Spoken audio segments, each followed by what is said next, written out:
7 പിഞ്ചു കുഞ്ഞുങ്ങളെ ഒരു കാരണവും കൂടാതെ അതിക്രൂരമായി കൊലപ്പെടുത്തിയ 34-കാരിയായ ഒരു നഴ്സിനെ കുറിച്ചാണ് ഇന്ന് നമ്മൾ മനസ്സിലാക്കാൻ പോകുന്നത്. ലണ്ടനിലെ കൗണ്ടസ് ഓഫ് ചെസ്റ്റർ ഹോസ്പിറ്റലിലെ നിയോനേറ്റൽ യൂണിറ്റിൽ ജൂൺ 2015 മുതൽ ജൂൺ 2016 വരെയാണ് ലോകത്തെ ഞെട്ടിച്ച ഈ കൊലപാതക പരമ്പര അരങ്ങേറിയത്. 7 കുട്ടികളെ കൊലപ്പെടുത്തിയത് കൂടാതെ മറ്റ് 6 കുട്ടികളെ കൊല ചെയ്യാൻ ശ്രമിക്കുകയും ചെയ്തിരുന്നു. ലണ്ടനിലെ ലൂസി ലെറ്റ്ബി എന്ന നേഴ്സാണ് ഈ കൊടും ക്രൂരകൃത്യം ചെയ്തത്. 1990 ജനുവരി 4-ന് ജോണിൻ്റെയും സൂസൻ ലെറ്റ്ബിയുടെയും ഏക മകളായാണ് ലൂസി ജനിച്ചത്. വളരെ സന്തോഷകരമായ കുട്ടിക്കാലമായിരുന്നു ലൂസിയുടേത്.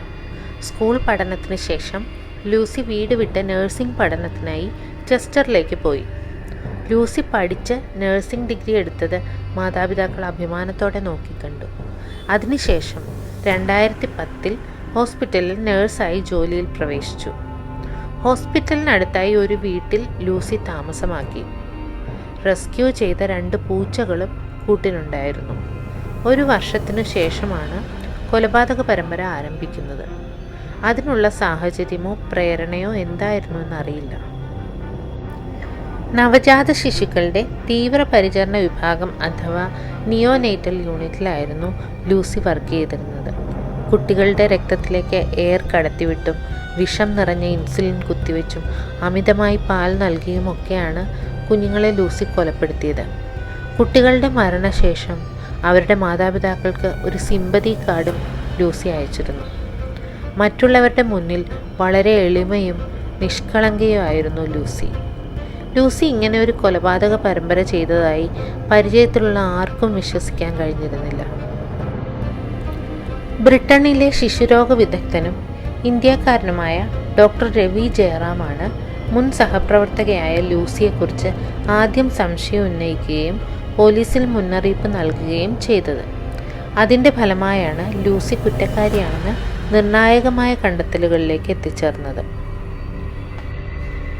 ലൂസി ഡ്യൂട്ടിക്കുള്ള സമയമാണ് ഈ കുറ്റകൃത്യങ്ങളെല്ലാം തന്നെ നടന്നിട്ടുള്ളതെന്ന് മനസ്സിലാക്കാൻ സാധിച്ചു. പ്രത്യേകിച്ച് ഒരു അസുഖവും ഇല്ലാത്ത സാധാരണ അവസ്ഥയിലുള്ള കുട്ടികളുടെ നില പെട്ടെന്ന് തന്നെ ഗുരുതരമാവുകയും മരണം സംഭവിക്കുകയും ചെയ്യുന്നതായി അറിയാൻ കഴിഞ്ഞു. ആദ്യമൊക്കെ ഡോക്ടർമാർ മുന്നോട്ട് വെച്ച ആശങ്ക ആശുപത്രി മാനേജ്മെൻറ്റ് തള്ളിക്കളയുകയാണ് ചെയ്തിരുന്നത്. പിന്നീടാണ് വീണ്ടും അന്വേഷണം ആരംഭിക്കുകയും ചെയ്തത്. പോലീസിൻ്റെ അന്വേഷണം ശക്തമാവുകയും 2018 ലൂസിയുടെ വീട്ടിലെത്തി ലൂസിയെ അറസ്റ്റ് ചെയ്യുകയും ചെയ്തു. ലൂസിയുടെ വീട്ടിൽ കട്ടിലിനടിയിൽ നിന്നും മരിച്ച കുട്ടികളുടെ പേഴ്സണൽ ഇൻഫർമേഷൻസും ചിത്രങ്ങളും പോലീസ് കണ്ടെടുത്തു. ലൂസിയുടെ ഡയറിയിൽ hate, I killed him, I did this എന്നിങ്ങനെയുള്ള വരികൾ എഴുതിയിരുന്നു. കുട്ടികളുടെ മരണം കണ്ട് ആസ്വദിക്കുന്ന ഒരു വിചിത്രതര സ്വഭാവത്തിനുടമയായിരുന്നു ലൂസി. 2 പെൺകുട്ടികളും 5 ആൺകുട്ടികളും അടക്കം 7 കുട്ടികളെയാണ് ലൂസി കൊലപ്പെടുത്തിയത്.